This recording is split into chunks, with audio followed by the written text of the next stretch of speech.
Welcome to my channel. இன்றைக்கி நான் என்ன பண்ண போகிறேன்னா, என்னோடய ஸ்டைலில் மட்டன் கிரேவியும் ரத்த பொரியலும் பண்ண போகிறேன். எப்படி பண்ணுறதுன்னு பார்க்கலாம் ஃப்ரெண்ட்ஸ். நான் ஃபஸ்ட்டு வந்து மட்டனை கொஞ்சம் மஞ்சத்தூள் போட்டு நல்லா கழுவி எடுத்து வச்சுக்கிறேன். அப்போ தான் எதுவும் ஸ்மெல் எதுவும் வராமல் இருக்கும். இதுக்கு தேவையான பொருளையும் நான் முன்னாடியே கட் பண்ணி எடுத்து வச்சுருக்கேன். இதில் நான் கருவேப்பிலை மட்டும் ஆட் பண்ணாமல் விட்டுட்டேன். நான் பண்ணும்பொழுது உங்களுக்கு காமிக்கிறேன். அதை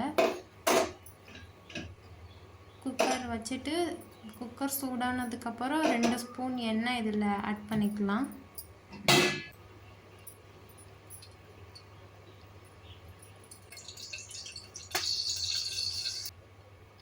ரெண்டு ஸ்பூன் அளவு இஞ்சி பூண்டு பேஸ்ட்டு சேர்த்துக்கலாம்.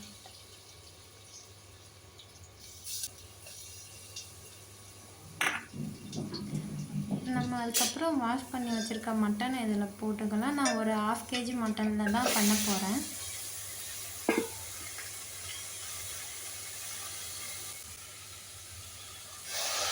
தேவையான அளவு தண்ணி ஊற்றிக்கலாம்.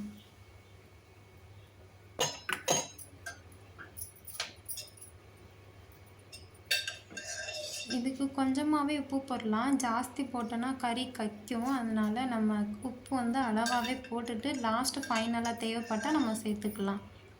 ஒரு கைப்பிடி அளவு வெங்காயம், ஒரு கைப்பிடி அளவு தக்காளி நம்ம கட் பண்ணி வச்சுருக்கோம்ல, அதுலேருந்தே இதில் எடுத்து போட்டுக்கலாம்.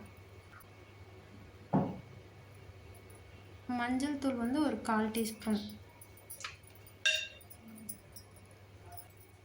அவ்வளோதான் ஃப்ரெண்ட்ஸ். இது குக்கர் போட்டுட்டு ஒரு கறிக்கு தகுந்த மாதிரி ஒரு 5 விசில் 3 விசில் வச்சுட்டு நம்ம வந்து சைடில் மசாலா ரெடி பண்ண ஸ்டார்ட் பண்ணிடலாம்.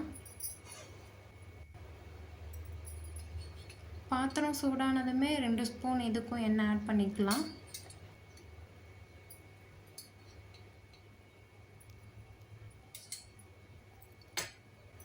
நம்ம கட் பண்ணி வச்சுருக்க வெங்காயம் எல்லாம் அதில் சேர்த்துக்கலாம்.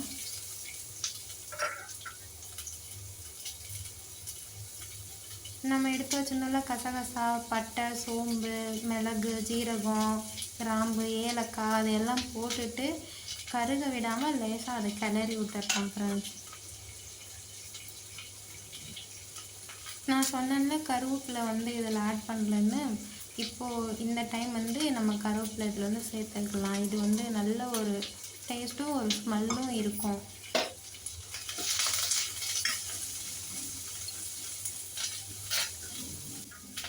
நல்லா கிளறிட்டு இந்த அளவு வந்ததுக்கப்புறம் நம்ம அடுப்பை ஆஃப் பண்ணிவிட்டு இதை ஆற வச்சிடலாம். இப்போ நம்ம வந்து கிரேவி பண்ண ஸ்டார்ட் பண்ணிடலாம் ஃப்ரெண்ட்ஸ். 2 ஸ்பூன் அளவு உங்களுக்கு தேவையான அளவு எண்ணெய் இதில் போட்டுக்கோங்க. நான் வந்து கொஞ்சம் சோம்பு போட்டுக்கிட்டேன். கட் பண்ணி வச்சுருக்க பொடியாக கட் பண்ணி வச்சுருக்க வெங்காயம், பச்சை மிளகாய், கருவேப்பிலை எல்லாம் இந்த அளவுக்கு வதங்கட்டும். நம்ம ஆற வச்சுருக்க பேஸ்ட் எடுத்து நம்ம அரைச்சி ரெடி பண்ணிக்கலாம் மசாலுக்கு. தக்காளியும் மசாலையும் போட்டு நல்லா வதக்கிட்டு மசால் வாசனை போகிற வரை நல்லா இதை நல்லா வதக்கி வச்சிடலாம். இதுக்கப்புறம் நம்ம அங்கே அரைச்சோம்ல அந்த பேஸ்ட்டை எடுத்து நம்ம இதில் ஊற்றிடலாம் ஃப்ரெண்ட்ஸ்.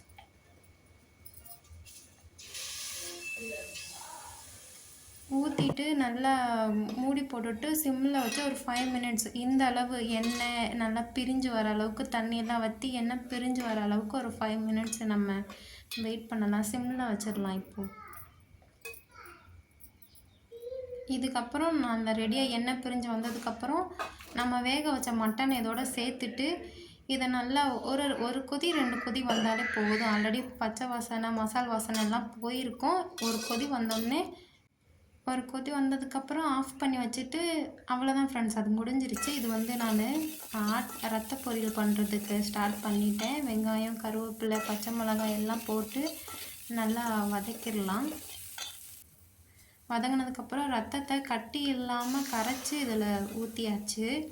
ஆல்ரெடி ரத்தத்தில் உப்பு இருக்கும். அதனால் நம்ம வந்து உப்பு இதுக்கு போட தேவையில்லை.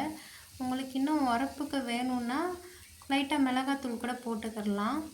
அதுக்கப்புறம் நம்ம துருவி வச்சுருந்தோம்ல தேங்காய், அதையும் இதோட சேர்த்து நல்லா கிளறி விட்டுறலாம்.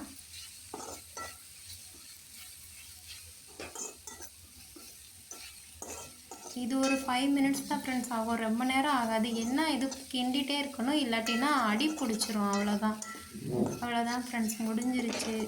என்னோடய ஃபைனல் அவுட்புட் இது தான். நான் பண்ணின கிரேவி அண்ட் ரத்த பொரியல். நான் வந்து சாதம் சைடு பை சைடாக ரெடி பண்ணிட்டேன். சாதம் பண்ணதை நான் காட்டலை. சாதம் வச்சு ஆஃப்டர்நூன் லஞ்ச் நல்லபடியாக முடிஞ்சிருந்தது. இந்த வீடியோ உங்களுக்கு பிடிச்சிருந்துன்னா லைக் பண்ணுங்கள், சப்ஸ்கிரைப் பண்ணுங்கள். Thank you friends.